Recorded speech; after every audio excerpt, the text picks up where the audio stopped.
Okay guys, तो part 13 में हम पढ़ने जा रहे हैं compound compression with water intercooler and single expansion valve. Okay तो गाइस स्टार्ट कर रहे हैं। कंपाउंड कंप्रेशन इसका नाम इसलिए पड़ा, इसको आप 3 स्टेज वेपर कंप्रेशन साइकिल भी कह सकते हैं, क्योंकि इसमें C1, C2 और C3 तीन हम कंप्रेसर का हेल्प ले रहे हैं with water intercooler and single expansion valve हम यूज़ कर रहे हैं। ऐसा कुछ है, तो आपको माइंड में जैसा ऐसा क्वेश्चन मिलेगा तो कंपाउंड की बात कर दिया, मतलब 3 आप सबसे पहले कंप्रेसर बना दोगे, और वाटर इंटरकूलर भी था तो 2 कंप्रेसर के बीच में आप एक इंटरकूलर वाटर इंटरकूलर बना दोगे। सिंगल एक्सपेंशन, बाकी सब तो ये सेम ही रहेगा, कंडेंसर, एक सिंगल एक्सपेंशन वाल्व देना है। एंड माइंड में आपको आना चाहिए कि आपका डायग्राम कैसे बनेगा।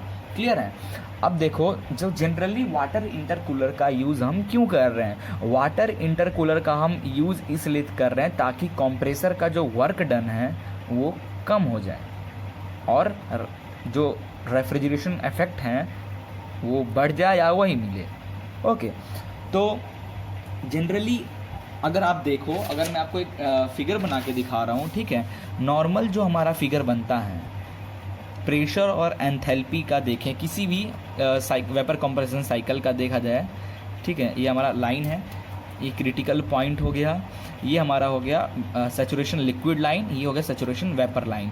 तो किसी का भी जनरली जो बनता है वो कुछ इस तरीके का बनता है, ठीक है। ये हो जाता है हमारा condensation, expansion, this is evaporation and this is compressor. Okay, तो अभी जो वर्क लग रहा है, सिंगल अगर स्टेज यूज़ कर रहे हैं तो इतना वर्क लग रहा है कंप्रेसर में, ठीक है। अब यही अगर हम 2 स्टेज कर दें, ठीक है, अब यही 2 स्टेज कर दें तो ये जो है ये कुछ ऐसा बनने जाएगा, ठीक है, ये कुछ ऐसा बन जाएगा।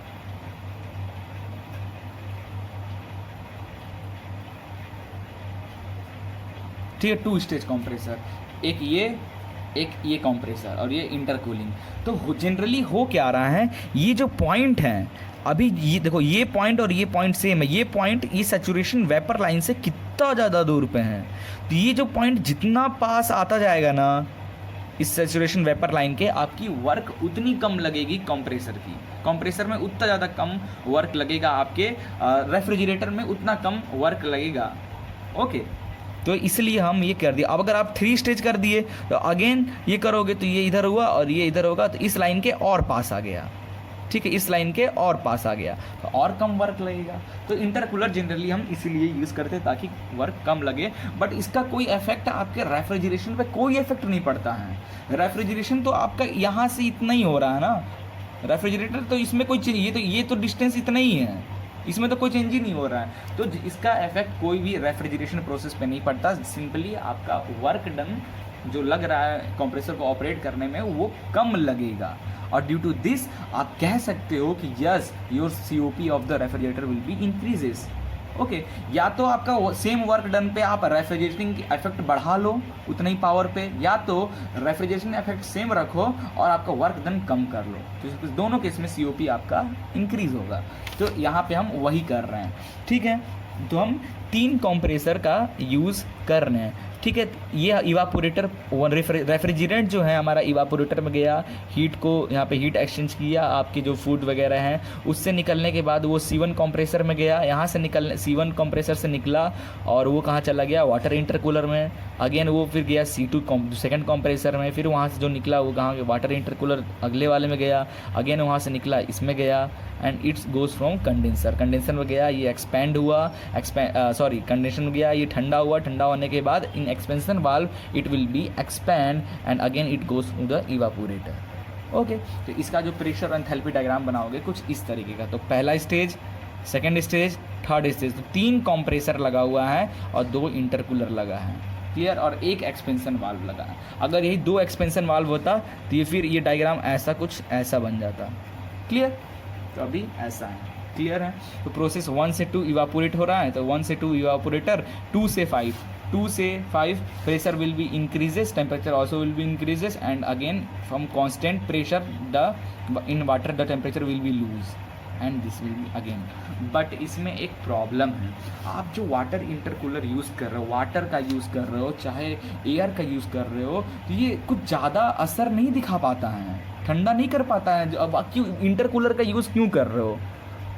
जनरली आपकी वर्क कम लगे, तो मीन्स जो वर्क कम तब लगेगा जब आपका कंप्रेसर का हेल्प करे उस टेम्परेचर का, मतलब कंप्रेसर को अगर यहाँ पे जितना मेहनत करना पड़ रहा है वो टेम्परेचर तक पहुँचाने में, तो हम वाटर इंटरकूलर डाल के थोड़ा सा हेल्प कर देते हैं उसको करने के लिए। बट अगर आप वाटर, ये ऑलरेडी जो रेफ्रिजरेंट चल रहा है वो इतने कम डिग्री सेल्सियस में चल रहा है, तो आप कितना, जितना भी वाटर इंटरकूलर कितना लगाओगे कोई फ़र्क नहीं पड़ेगा। वाटर का यूज़ करोगे चाहे एयर, कोई अलग टाइप का लिक्विड का यूज़ करो जो कि बहुत आपका रेफ्रिजरेशन से काफ़ी ज़्यादा ठंडा हो, तब तो हीट एक्सचेंज होगा। अब यहाँ वाटर का टेम्परेचर 30 डिग्री सेल्सियस है नॉर्मल टेम्परेचर पे, और जो रेफ्रिजरेंट यहाँ से आ रहा है वो भी आपका समझ लो 28 डिग्री सेल्सियस पे आ रहा है, तो कितना ज़्यादा हीट एक्सचेंज होगा भाई? बहुत कम, कोई मतलब ही नहीं है फिर आप वो करने की। तो आप कह सकते हो कि जैसे किसी का माइंड में आएगा कि वाटर इंटरकूलिंग यूज़ करने से भाई वर्क डन कम से कम, तो हम 50-60 वाटर इंटरकूलर जोड़ देते हैं बीच में, तो भाई आपका बहुत अच्छा COP मिल जाएगा। तो कोई मतलब नहीं जोड़ने का, 1-2 ठीक है, उससे ज़्यादा जोड़ने का कोई मतलब नहीं होगा, समझे? तो इसलिए हम यहीं तक रह के छोड़ देते हैं। अब इसमें देखो, अब लेट अस एज्यूम कि ME जो है mass of refrigerant passing through the evaporator. Okay, तो what is ME is equal to 210 Q upon H2 minus H1, this H2 minus H1 kg per minute. Okay, now where Q is the load on the evaporator in turn of refrigerator के terms में। Okay, therefore power required for the simple cycle, तो जो इससे पहले जो simple vapour cycle पढ़े थे उसका पावर के लिए क्या था, जो आपका है, ठीक है, अपॉन दिस। अब इसको ऐसे देखा, देखिए, अब जो सिंपल, अभी तो ये है 1, 2 और 3 आपने कंप्रेसर यूज़ किया। अगर ये 2-3 कंप्रेसर यूज़ ना करते तो ये पॉइंट डायरेक्ट इस यहाँ पे मिलता। तो in that case what will be work done for compressor H3 minus H2, और जो रेफ्रिजरेट जा रहा है वो तो H3 minus H2 ME upon 60, ये हो गया power required for the simple cycle के लिए। तो आपका ये आ गया clear. Now actual power required for the given cycle, जो आपने कभी साइकिल जो यूज़ किया है इस साइकिल के लिए जिसमें आप 3 कंप्रेसर का यूज़ किए, इस साइकिल में पावर कितना लग रहा है? तो ME mass of refrigerant moving in this compressor, okay, ME, और H5 minus H2 plus ME H7 minus H6 plus ME H9 minus H8 upon 60 is called the power of this cycle. Clear? तो हमने common लेके ऐसे लिख लिया। Therefore power is equal to what is ME 210 Q upon H2 minus H1, तो 210 Q upon 60, okay,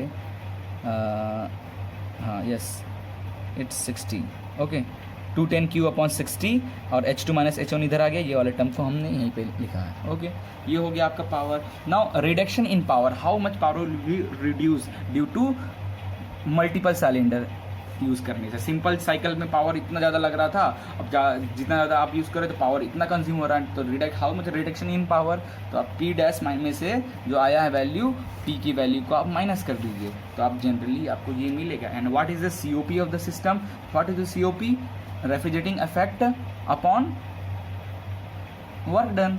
और in terms of power generally COP क्या होता है, RE upon work done. Okay, और वर्क डन को power is equal to work done upon 60।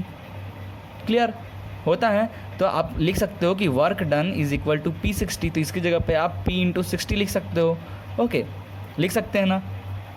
तो इसलिए 210 Q upon 60, 210, और आपका रेफ्रिजरेटिंग इफेक्ट यहाँ पे RE क्या हो जाएगा, इसके लिए RE क्या हो जाएगा, H2 माइनस H1, RE हो जाएगा ME H2 माइनस H1, और ME आपको कितना है, 210 Q upon H2 minus H1, तो H2 minus H2 cut ME बचा, तो दिस ME, क्लियर, 60 ऊपर चला गया तो 210 Q अपॉन 60, और ये पावर दिस।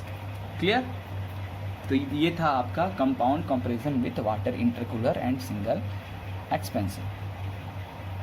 नाउ अगले लेक्चर में हम यूज़ करेंगे वाटर इंटरकूलर के जगह पे हम इंटरकूलर जो है, इंटरकूलर तो यूज़ कर रहे हैं बट फ्लैश इंटरकूलर का यूज़ करेंगे। अगर हम फ्लैश इंटरकूलर का यूज़ करें, in that case what will be the COP of the refrigerator. Clear, and how much power will B consume. तो नेक्स्ट लेक्चर में